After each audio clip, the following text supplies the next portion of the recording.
nutrient auger, you make nutrient auger tubes where you put 20 mils into the bigger test tubes. That's what's boiling. I'm just boiling them to reliquify them. If they autoclave, they're sterile, there's nothing in them. But we need them to be liquid in order to do lab 9 today. So that's what are on those hot plates. So we're going to do lab 9. We're going to look at your results from last time, which are on the front table, your steam plate and your nutrient broth, nutrient auger that you inoculated. And then chapter 4 from your lecture textbook. There's a little outline of it online if you've been to Blackboard. But just in case you haven't, I started to put some basic terms up there for you that we're going to talk about. That'll be the last thing we do. So we're going to start by talking about lab 9. And then you'll look at your results from last time, look at that together as a group, and then you'll actually do lab 9. Okay, so we're just going to go through some of the background. Lab 9 is called the pour plate. Remember, plate's another word for petri dish, right? Same item. With the street plates last time, you guys got plates from the petri dishes that already had agar solidified in them, and you just spread the bacteria across the surface. Right? Pour plate, this time we're going for the same goal. The purpose of the street plate is the same as the purpose for this pour plate, to get isolated colonies. So same definition from the last lab, still visible for this Wednesday. Right? It is a mound of bacteria that all came from one original bacteria. Okay, so again, same definition from last time. But in this case, we're not going to spread bacteria out across the surface of already solidified agar. You're going to inoculate the agar while it's still liquid for a pour plate. Okay, so the pour plate, you're going to inoculate the agar, which means add bacteria to it, right, while it's still liquid. Add bacteria while it's still liquid.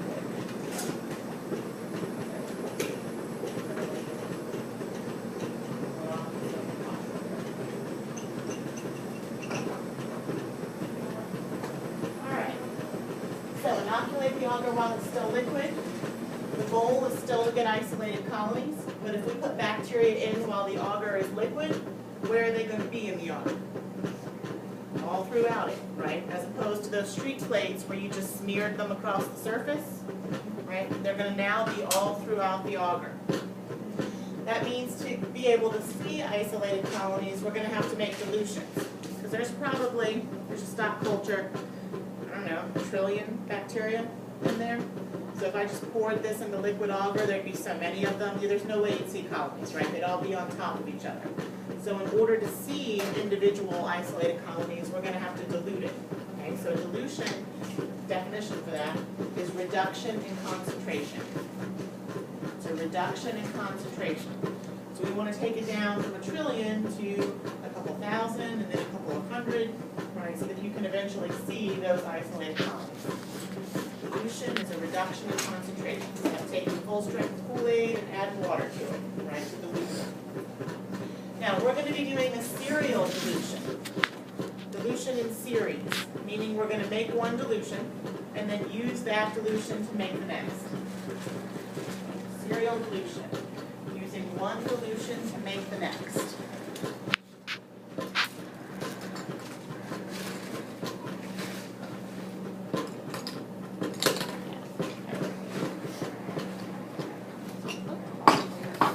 Yeah. They get back to where you could read through them. You said using one dilution to make the next. Yeah, those are still solid. Give them 1 minute. All right. So, you're going to get from me a stock culture, which is mixed, just like last time. It's got a couple different types of bacteria in it. And we're going to be using our loop, so I could have included that as well, loop dilution. We're going to be using our inoculating loop to do our serial dilution today. Whoa! I told you. As promised.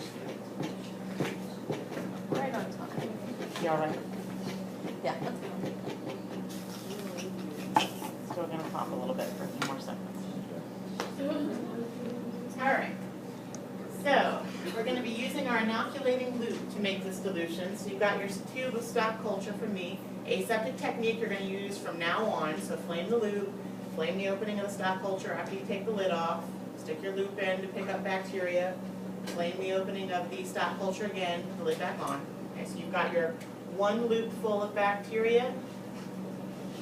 you're going to mix it into tube number 1. That's just one of those liquid tubes of agar I just pulled off the hot plate. Okay, do you want to do it right now when it was boiling? It's going to kill a lot of the bacteria, right? You want to wait till it cools off.